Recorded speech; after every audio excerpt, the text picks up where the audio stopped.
States are quietly dropping the transaction threshold from their economic nexus laws, which means you may no longer have nexus in that state. For some sellers, this is genuinely good news because it may mean fewer states where you have a filing obligation. For others, it's noise. Understanding which camp you're in is crucial to staying compliant.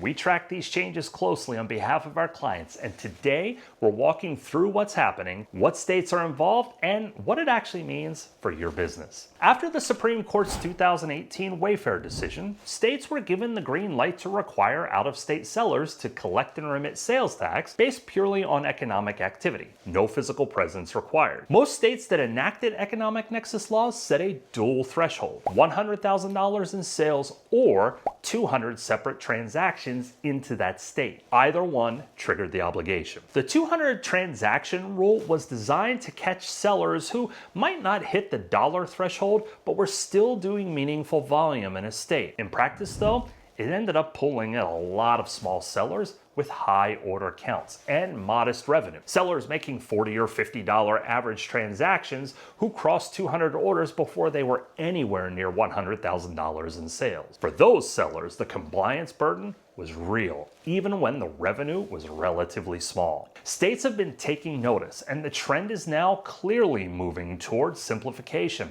As of January 1st, 2026, 16 states have eliminated the transaction threshold from their economic nexus laws. On top of that, 13 states never had a transaction threshold to begin with, meaning that more than half of all sales tax states are now operating on a sales-only standard. The two most recent and significant changes: Illinois eliminated its 200 transaction threshold effective January 1st, 2026.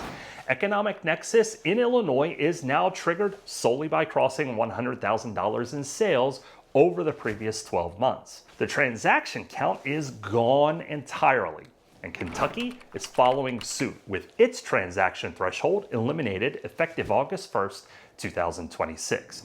Same result. Economic nexus in Kentucky becomes sales only as of that date. These aren't isolated moves.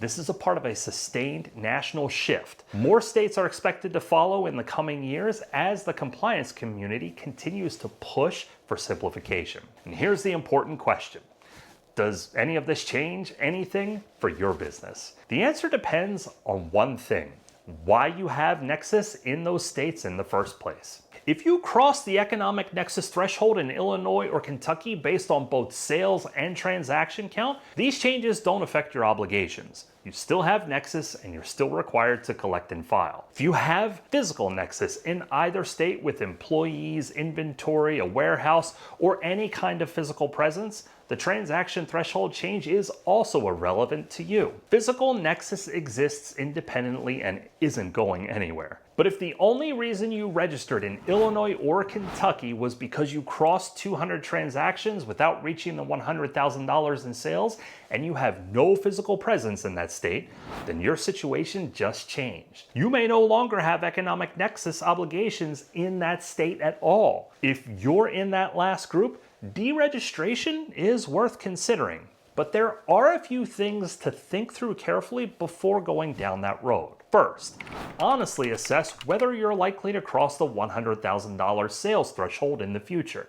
If your sales into Illinois or Kentucky have been growing steadily, crossing the dollar threshold eventually is a real possibility. Deregistering only to need to re-register in a year or two creates unnecessary friction. If it's reasonably likely that you'll surpass the threshold, staying registered might be the simpler path. If, on the other hand, your sales into those states are modest and consistent, and you're confident the dollar threshold isn't in the near-term picture, then deregistering is a legitimate option worth exploring. Second, be aware that each state handles this differently once you drop below the threshold, and consulting with a sales tax professional before deregistering is strongly advised. Some states actually require that you remain registered and continue filing for a period of time even after your Nexus obligation technically ends. Assuming the obligation stops immediately isn't always the right call. The broader point is this: deregistration isn't complicated, but it's a decision that deserves a clear look at where your business is headed, not just where you are today. But transaction thresholds are just the beginning.